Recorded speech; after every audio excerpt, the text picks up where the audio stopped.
The next Norse myth that I'm going to read is called the Eight-Legged Horse. Odin had called everyone into Asgard to an assembly. Only one person was banned from it, that unsavory misfit Loki. No matter, he wormed his way into nooks and crannies and eavesdropped on the whole debate.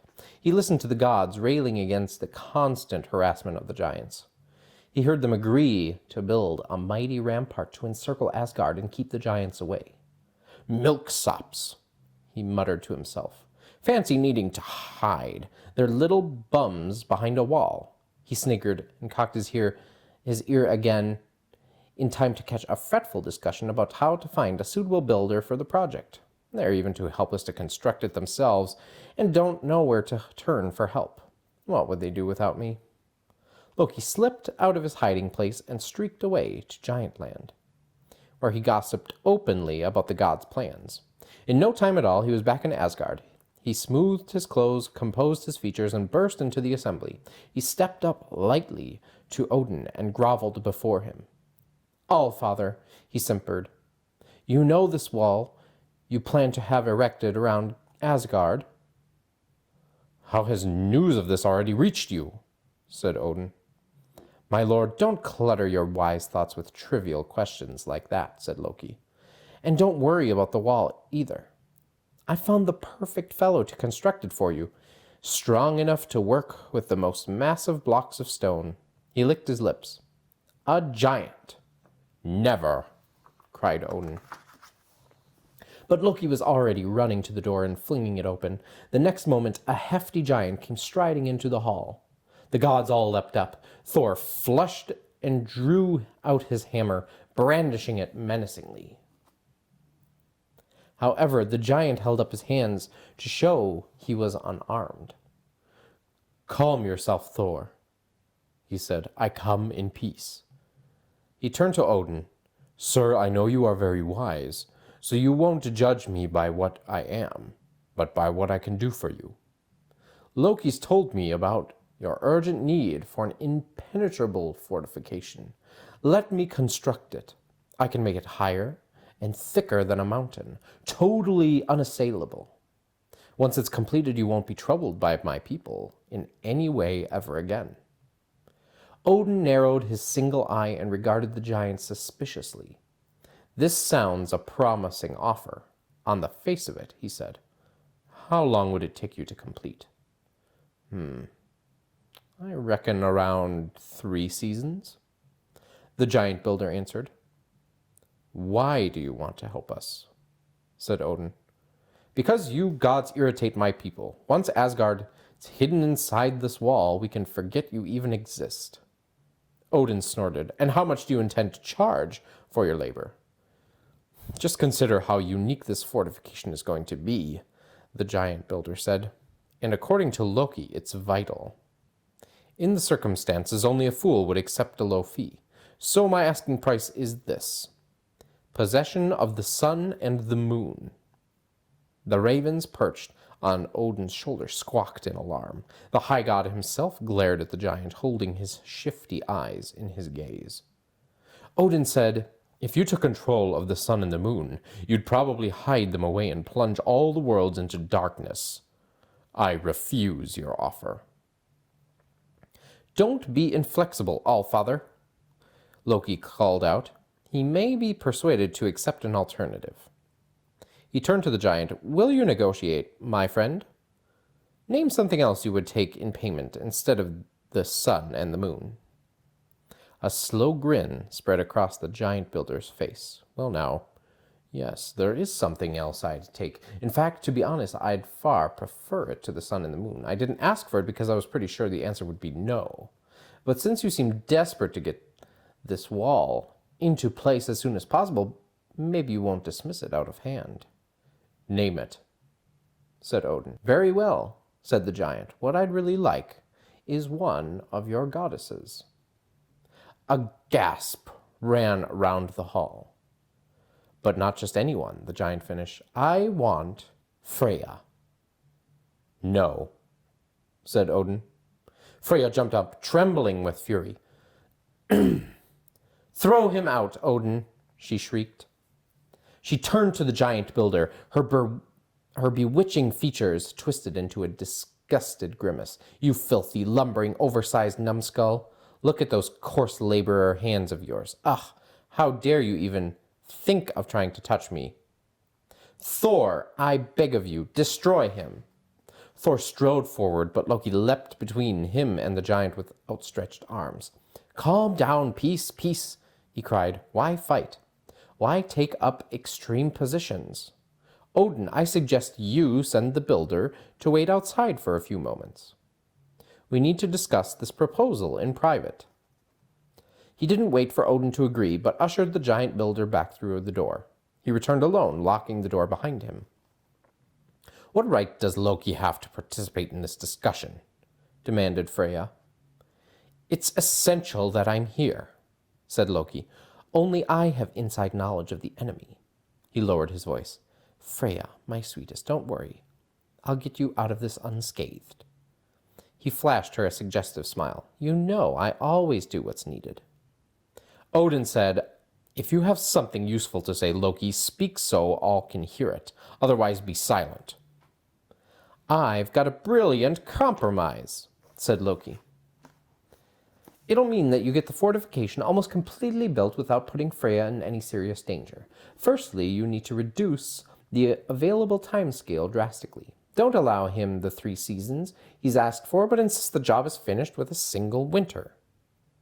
"That's impossible, but you know how arrogant giants are. He'll never admit that he can't do it. He's bound to work flat out in the hope of winning his prize, which is exactly what he will want. Hopefully by the end of the first spring, most of the wall will be in place. But that's not good enough. The giant will have missed the deadline for full completion.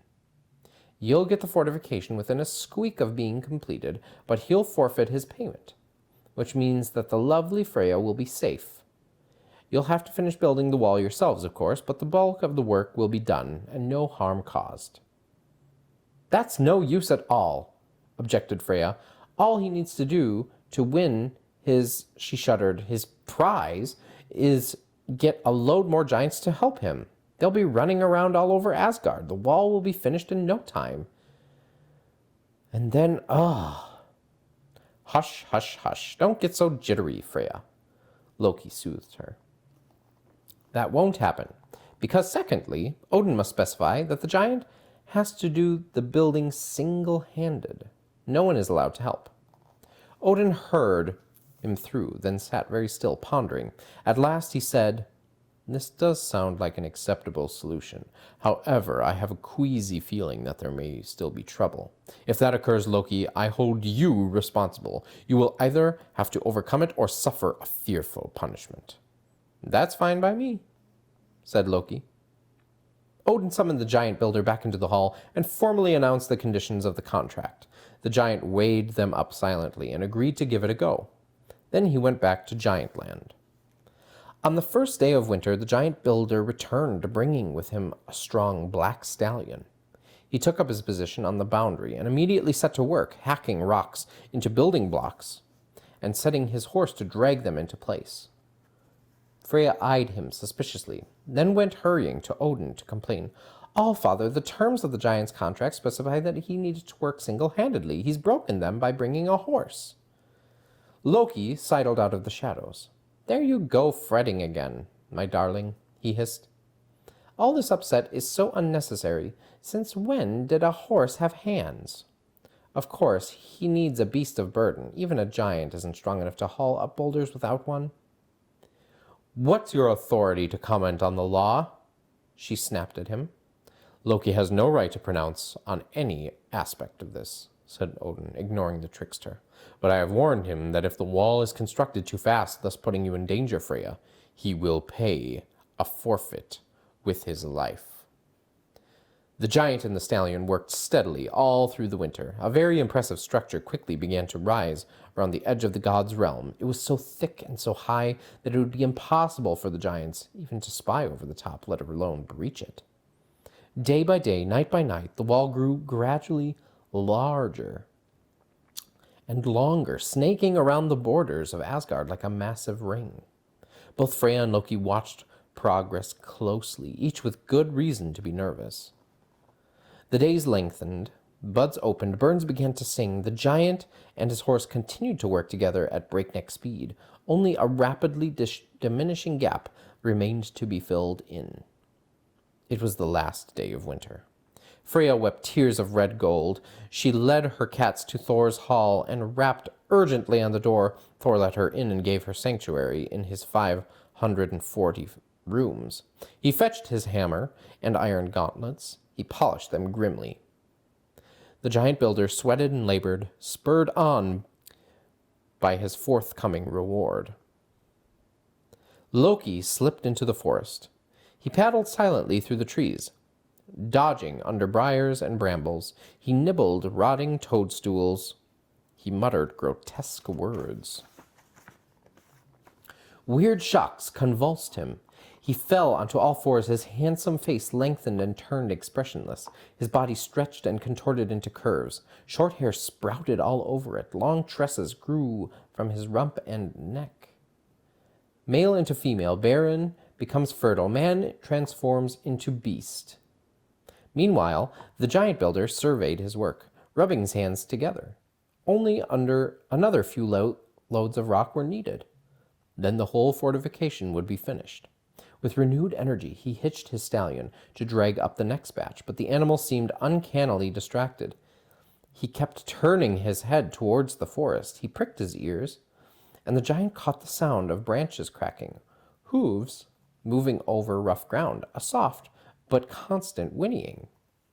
Suddenly, a stunningly beautiful mare came bounding out of the trees. Her mane seemed to be woven with stars. Her tail was a river of shimmering silver. Loki! The stallion sniffed intently.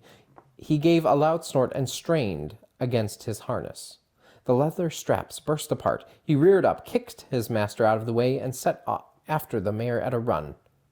She nickered and then turned and galloped into the forest, the stallion hard on her heels. The giant builder hurled down his tools and raced after them.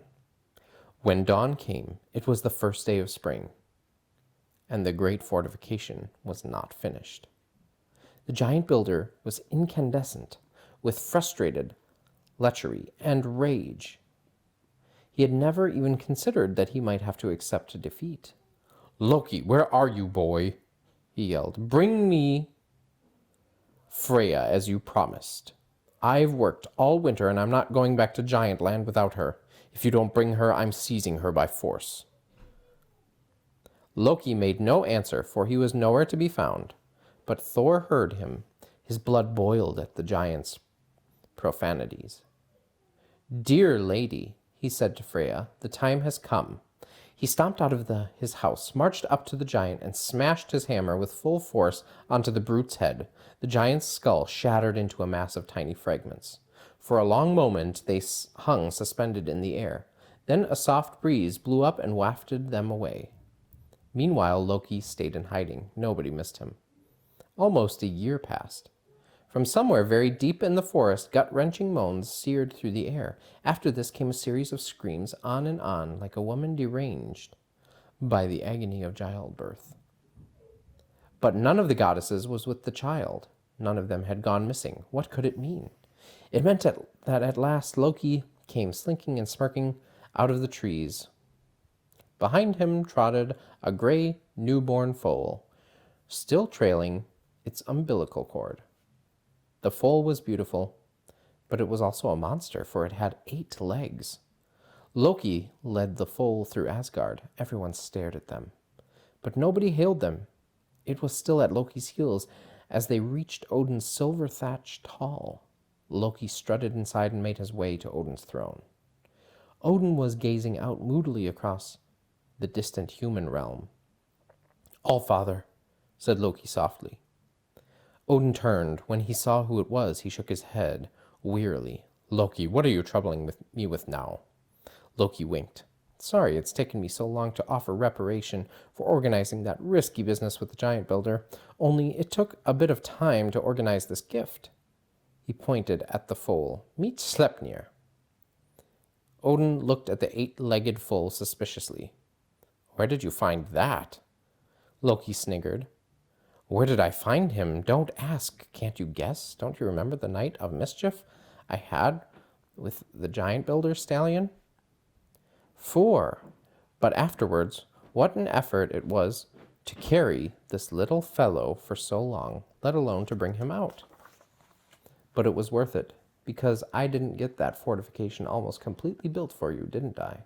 And I saved Freya. And I created this. It was Thor who saved Freya in the end, said Odin coldly.